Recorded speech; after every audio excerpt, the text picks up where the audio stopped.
आज हम पढ़ेंगे श्री शिव महापुराण के रुद्र संहिता के पार्वती खंड का 31वां भाग। बाकी सारे भाग हमारे चैनल के प्लेलिस्ट में हैं, आप वहां जाकर सुन सकते हैं। तो शुरू करते हैं।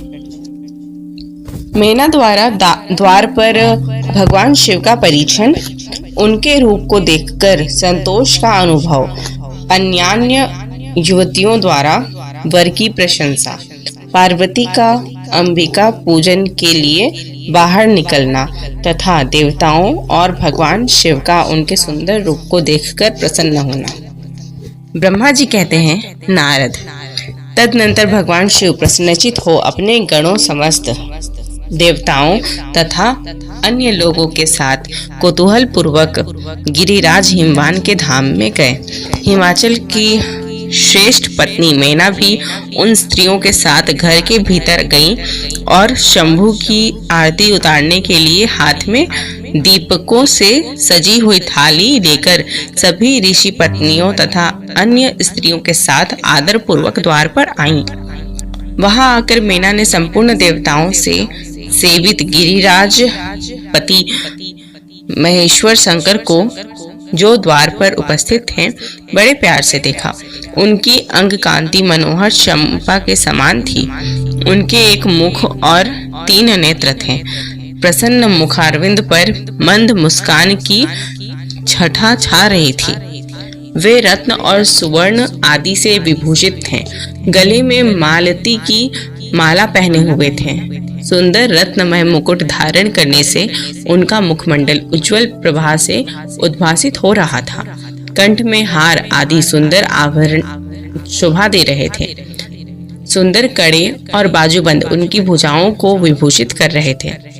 अग्नि के समान निर्मल एवं अनुपम, अत्यंत सूक्ष्म, मनोहर, विचित्र एवं बहुमूल्य युगल वस्त्र से उनकी बड़ी शोभा हो रही थी। चंदन, अगर, कस्तूरी तथा मनोहर कुमकुम के अंगारग से उनके अंग विभूषित थे। उन्होंने हाथ में रत्नमय दर्पण ले रखा था और उनके दोनों नेत्र कजल से सुशोभित थे। उन्होंने अपनी प्रभा से सबको आच्छादित कर लिया था तथा वे अत्यंत मनोहर जान पड़ते थे।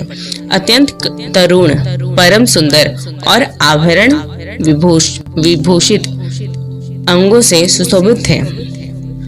कामिनियों को अत्यंत कमनीय प्रतीत होते थे। उनमें व्यग्रता का अभाव था। उनका मुखारविंद कोटि चंद्रमाओं से भी अधिक आह्लाददायक था। उनके श्री अंगों की छवि कोटि कामदेवों से भी अधिक मनोहारिणी थी। वे अपने सभी अंगों से परम सुंदर थे। ऐसे सुंदर रूप वाले उत्कृष्ट देवता भगवान शिव को जामाता के रूप में अपने सामने खड़ा देख मेना की सारी शोक चिंता दूर हो गई। वे परमानंद सिंधु में निमग्न हो गई और अपने भाग्य की, गिरिजा की, गिरिराज हिमवान की और उनके समस्त कुल की भूरी भूरी प्रशंसा करने लगी।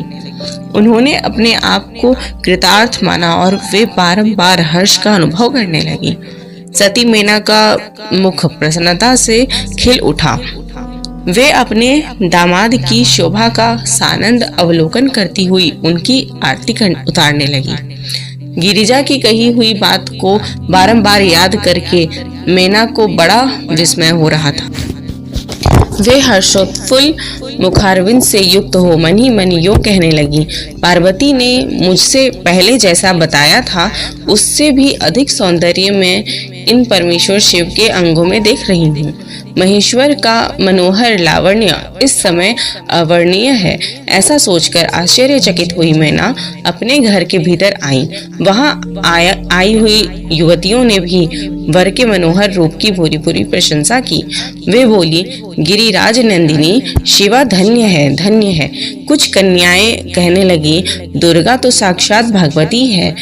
कुछ दूसरी कन्याएं महारानी मेना से बोली, हमने तो कभी ऐसा वर नहीं देखा है और न कभी ध्यान में भी ऐसा वर का अवलोकन किया है।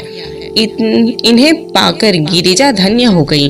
भगवान शंकर का वह रूप देखकर समस्त देवता हर्ष से खिल उठे।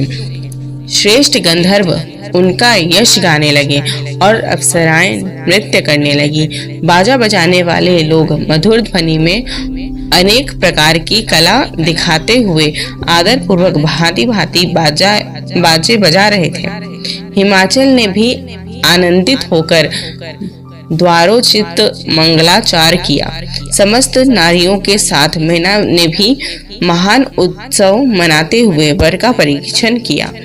फिर वे प्रसन्नता पूर्वक घर में चली गईं। इसके बाद भगवान शिव अपने गणों और देवताओं के साथ अपने को दिए गए स्थान जनवासे में चले गए।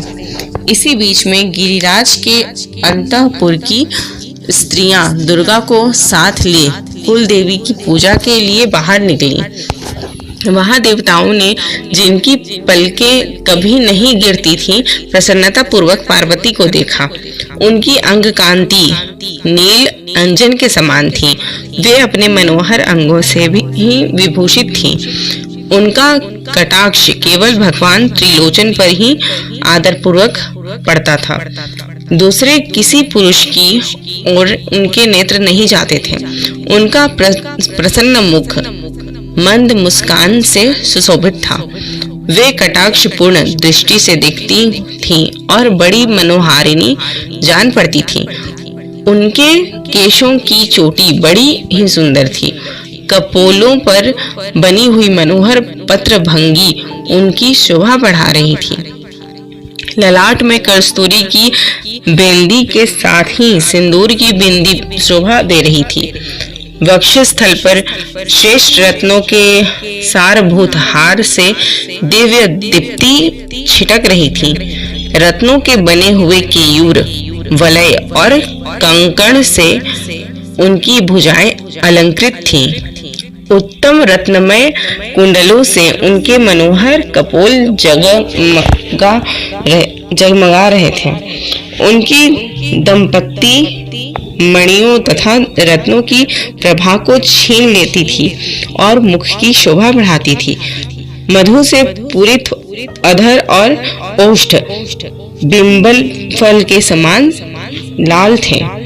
दोनों पैरों में रत्नों की आभा से युक्त महावर शोभा देता था। उन्होंने अपने एक हाथ में रत्न जटित दर्पण ले रखा था और उनका दूसरा हाथ क्रीड़ा कमल से सुशोभित था। उनके अंगों में चंदन, अगर, कस्तूरी और कुमकुम का अंगराग लगा हुआ था। पैरों में पायजेब बज रहे थे और वे अपने लाल लाल तलवों के कारण बड़ी शोभा पा रही थीं। समस्त देवता आदि ने जगत की आदि कारणभूता जगत जननी पार्वती को देखा। देखकर भक्ति भाव से मस्तक झुका मीना सहित उन्हें प्रणाम किया। त्रिलोचन शिव ने भी बड़ी प्रसन्नता के साथ कनखियों से उन्हें देखा और उनमें सती की आकृति देखकर अपनी विरह वेदना को त्याग दिया। शिवा पर आंखें गड़ाकर भगवान शिव उस समय सब कुछ भूल गए। उनके सारे अंगों में रोमांच हो गया। वे हर्ष का अनुभव करते हुए गौरी की ओर देखने लगे। गौरी उनकी आंखों में समा गई थी। इधर कालीपुरी से बाहर जाकर अंबिका देवी की पूजा करने के पश्चात ब्राह्मण पत्नियों के साथ पुनः अपने पिता के रमणीय भवन में लौट आई। भगवान शंकर भी मुझ ब्रह्मा, विष्णु तथा देवताओं के साथ हिमाचल के बताए हुए अपने नियत स्थान पर प्रसन्नता पूर्वक गए। वहां गिरिराज के द्वारा नाना प्रकार की सुंदर समृद्धि सम्मानित हुए। वे सब लोग सुख पूर्वक ठहर गए और भगवान शिव की सेवा करने लगे। तो यहाँ पे हमारा 31वां भाग होता है। धन्यवाद।